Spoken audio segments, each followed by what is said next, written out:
Fala pessoal, sou Juliana Trentin aqui no canal Fala Fono. Vou aproveitar que as crianças estão dormindo nesse sabadão depois do almoço gravar mais um vídeo pra vocês falando sobre as segundas palavrinhas. Então eu já falei um pouco sobre as primeiras palavrinhas, como elas surgem, e eu gostaria de falar agora sobre as segundas palavrinhas. Elas são um reflexo também, mas um tipo mais elaborado de reflexo que a gente chama imitação.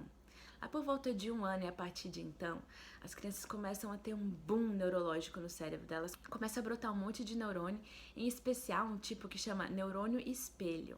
Os neurônios espelhos, eles têm essa função de espelhar. As crianças começam a espelhar tudo o que estão vendo. Então as crianças veem a gente falando e elas repetem. É a fase que eles começam a falar dá, que, bola ou boia. Minha filha fala boia, às vezes eles falam só bó. Então eles começam a reduzir as palavras para conseguir falar. Dormir, eles falam mimi. Minha filha tá ainda nessa fase, apesar de que ela já tá um pouco mais avançada, como ela já tem quase 2 aninhos. Ela já tá começando a juntar uma palavra na outra. Por exemplo, se eu tô cozinhando, ela fala assim, me. Me é comer. Então ela quer ver o comer, ela quer ver a comida.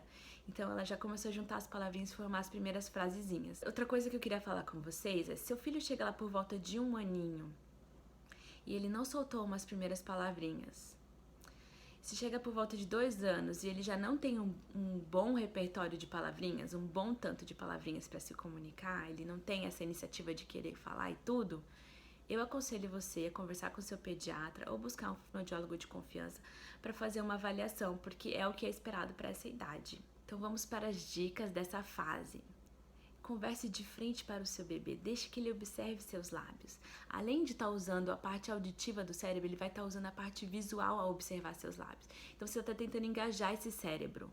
Quanto mais partes do cérebro são acionadas durante a tarefa, mais fácil fica para esse cérebro armazenar e aprender essa tarefa, porque ele considera um estímulo mais forte, um estímulo mais importante, então ele armazena e retém mais fácil. Então, deixe seu filho observar seus lábios enquanto você conversa com ele. Dica número 2. Converse com seu filho olhando para ele, nos olhos. Esse contato visual é muito importante para o apego e também é muito importante para essa parte social, para ele aprender a se relacionar com as pessoas. Na nossa sociedade, a gente conversa com as pessoas olhando nos olhos, e isso é um sinal de confiança. Então é importante que desde cedo ele esteja olhando nos seus olhos. Olhar nos olhos também vai fazer com que essa parte social do cérebro, que é o lobo frontal, esteja ativada também. Então, novamente, você vai estar acionando mais partes do cérebro e ele vai ficar cada vez mais engajado na tarefa e vai lembrar mais fácil e vai aprender mais fácil também. Dica número 3. É natural que quando a gente vai conversar com as crianças, a gente tente abaixar um pouco o nosso nível de comunicação para acessar elas. Ou seja, não vou falar com elas como eu estou falando com vocês, usando palavras complexas, grandes, difíceis de pronunciar. A gente simplifica um pouco para explicar as coisas e para conversar com as crianças. Então é natural que a gente desça ao nível delas para conseguir se conectar com elas. E aí de lá a gente vai elevando o nível. O que eu tô querendo dizer com isso? A gente conversa com o neném falando como um neném. Então a gente fala assim, oi nenenzinho bonitinho, tudo bem? Fazer uma cosquinha, ai você é tão fofinho e tal. Quando a criança já é um bebê, que ela tá sentadinho, você já não vai continuar conversando com ele como se ele fosse um neném, ele é um bebê. Você fala, oi, tudo bem? Vamos comer? então você já usa uma outra entonação, você já tá querendo ser mais interativo, tá usando uma voz já que não é tão fina. Quando a criança já é maiorzinha, por exemplo, tem lá 3, 4 anos, você já vai falar para ela praticamente de igual para igual, simplificando apenas um pouco.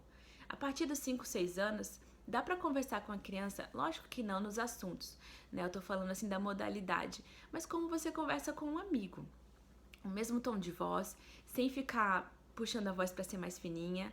Isso vai ajudar ela a entender a entonação, a prosódia e o conteúdo, e vai ajudar ela a amadurecer a voz dela também. Não ficar estacionada naquela voz de bebê, naquele vocabulário de bebê. Então, qual que é a dica? Converse com o seu bebê, mas vá amadurecendo essa conversa.